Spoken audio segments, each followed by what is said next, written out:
विकास और विरासत का अद्भुत समन्वय, पीएम मोदी की पहचान, योगी आदित्यनाथ। मुख्यमंत्री ने मीडिया से बातचीत में गिनाई मोदी सरकार की उपलब्धियां। बोले, सीएम योगी पूरे देश में गूंज रहा है फिर एक बार मोदी सरकार का स्वर। जनता की आकांक्षाओं के अनुरूप हुए हैं देश में विकास के कार्य, योगी आदित्यनाथ। मुख्यमंत्री योगी आदित्यनाथ ने कहा कि भारतीय जनता पार्टी सरकार में जनता की आकांक्षा के अनुरूप विकास के कार्य हुए हैं। ये पहली बार देश में देखने को मिला है। विकास और विरासत का अद्भुत समन्वय पीएम मोदी की पहचान है। इस दिशा में अद्भुत कार्य हुए हैं। उन्होंने बताया कि इन मुद्दों पर चर्चा करने पर पब्लिक का रिस्पॉन्स मिलता है। जिन मुद्दों पर पब्लिक का सबसे ज्यादा समर्थन मिला है वो है इंफ्रास्ट्रक्चर। आज देश में हाईवे दोगुने हुए हैं। 2014 से पहले 74 एयरपोर्ट थे, आज इनकी संख्या 150 से ज्यादा है। कांग्रेस के समय केवल एक एम्स बना था। अटल जी की सरकार के समय 6 नए एम्स की स्थापना हुई। मोदी जी के कार्यकाल में इनकी संख्या 22 हो गई है। इसी प्रकार आईआईटी, आईआईएम, ट्रिपल आईटी का विस्तार और 1 डिस्ट्रिक्ट 1 मेडिकल कॉलेज। इसके अंदर 70 वर्षों से अधिक समय तक जितने हाईवे थे, आजादी के पहले और आजादी के बाद 2014 तक मात्र 10 वर्ष में उसके लगभग दोगुने हाईवे का निर्माण इस दौरान हुआ।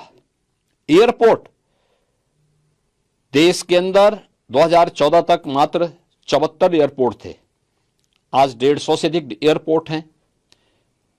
एम्स, कांग्रेस के समय एक एम्स बना है।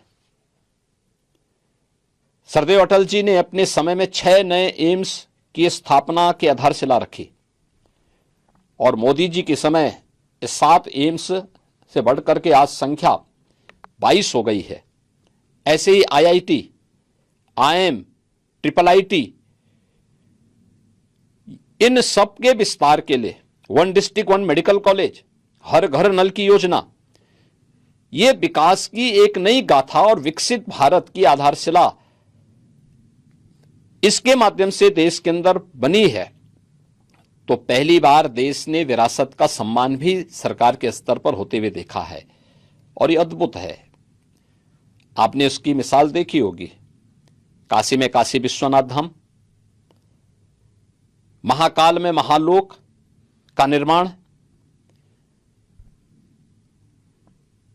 उत्तराखंड में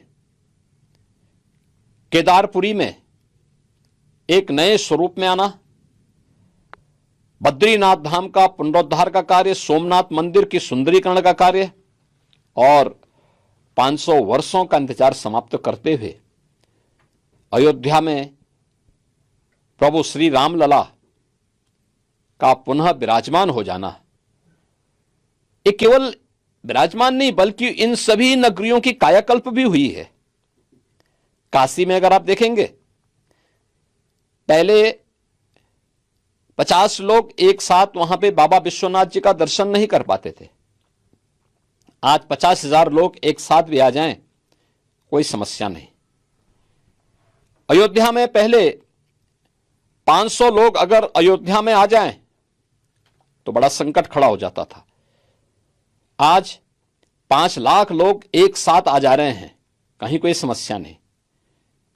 ऐसे ही अन्य आस्था से जुड़े हुए केंद्रों के बारे में भी एक नया स्वरूप हम सबको देखने को मिला है और विरासत और विकास का यह अद्भुत समन्वय अगर किसी एक महापुरुष के विजन और दृढ़ इच्छा शक्ति के कारण आज देश के अंदर देखने को मिला है तो वह प्रधानमंत्री मोदी जी के नेतृत्व में संभव हो पाया है। पब्लिक इसको हाथों हाथ ले रही है।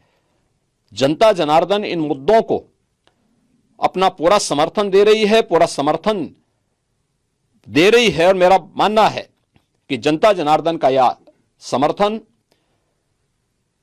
प्रधानमंत्री मोदी जी के नेतृत्व में फिर से प्रचंड बहुमत की सरकार बनाने के लिए जनता के आशीर्वाद में बदलेगा। सर, क्या आप ये दावे से कह सकते हैं कि फिर से एक बार मोदी जी के नेतृत्व में प्रचंड बहुमत के साथ सरकार बनने जा रही है? हाँ, मेरा यह मानना है कि जनता जनार्दन का जो अपार स्नेह मोदी जी को प्राप्त हो रहा है पूरे देश के अंदर, उस अपार स्नेह को ध्यान में रखते हुए हम इस बात को कह सकते हैं कि जो देश के अंदर स्वर गूंज रहा है कि फिर एक बार मोदी सरकार उस स्वर के साथ आम जनता फिर से मोदी जी के नेतृत्व में पूर्ण बहुमत की, प्रचंड बहुमत की सरकार बनने के लिए पूरी प्रतिबद्धता के साथ कार्य कर रही है।